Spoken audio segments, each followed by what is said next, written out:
C'est le Grand Matin Sud Radio. Tout de suite, le regard libre d'Elisabeth Lévy.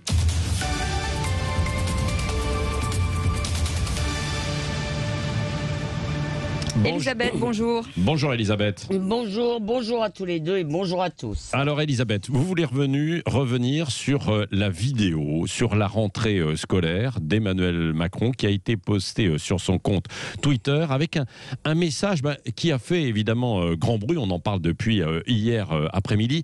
On va le réécouter et on va en parler ensemble.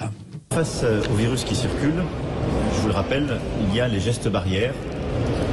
La fameuse chanson de nos amis McFly et Carlito, et nous devons continuer de faire attention. Et puis en cette rentrée, j'ai une pensée toute particulière pour les parents et les collègues de Samuel Paty.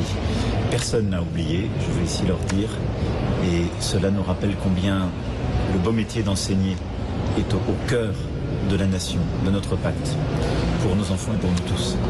Alors merci et bonne rentrée. Voilà, donc c'est ce raccourci entre Samuel Paty, McFly et Carlito qui fait beaucoup réagir. C'est ça, Elisabeth ? Alors, soyons honnêtes, le raccourci, on l'a encore plus raccourci parce qu'entre les deux passages, il y en a un peu plus. C'était pas direct. Mais le président, donc vous le rappelez, honorait une promesse faite aux deux youtubeurs qu'il a reçus à l'Élysée en mai. Une des rares qu'il aura tenues, écrivait hier un petit plaisantin.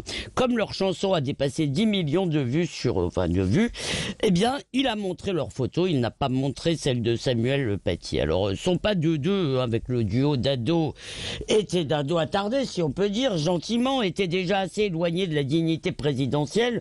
Montrer leurs photos dans un message aux élèves, c'est oublier que l'école, ça n'est pas le lieu de la communication, c'est celui de la transmission. Ça n'est pas le lieu de l'horizontalité.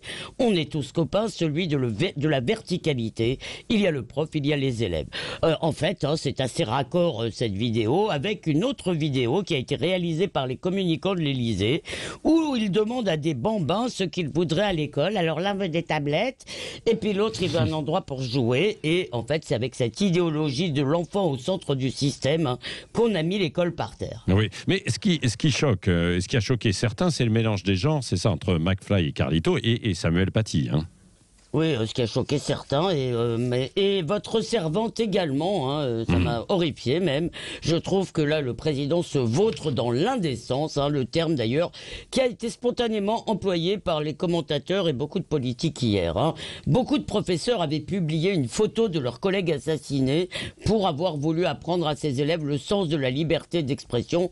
Le mettre sur le même plan que les deux youtubeurs, c'est insulter sa mémoire. Alors nous, saluons-la encore ici, parce que avec cet épisode, le en même temps apparaît pour ce qu'il est, un relativisme qui ne distingue pas entre le vulgaire et le profond, le tragique et le vaguement comique. Au lieu de parler aux jeunes comme l'adulte qu'il est, et pas n'importe lequel, il croit les séduire en adoptant leur langage et leur code. En plus, il les prend pour des imbéciles, incapables de comprendre les règles et les formes, et c'est à la fois une faute morale et une ânerie politique. Bon, c'est dit. Le regard libre et cash d'Elisabeth Lévy ce matin. Merci Elisabeth. Et je vais écouter Abba, moi, oui, Patrick. Écoutez Abba. Bon.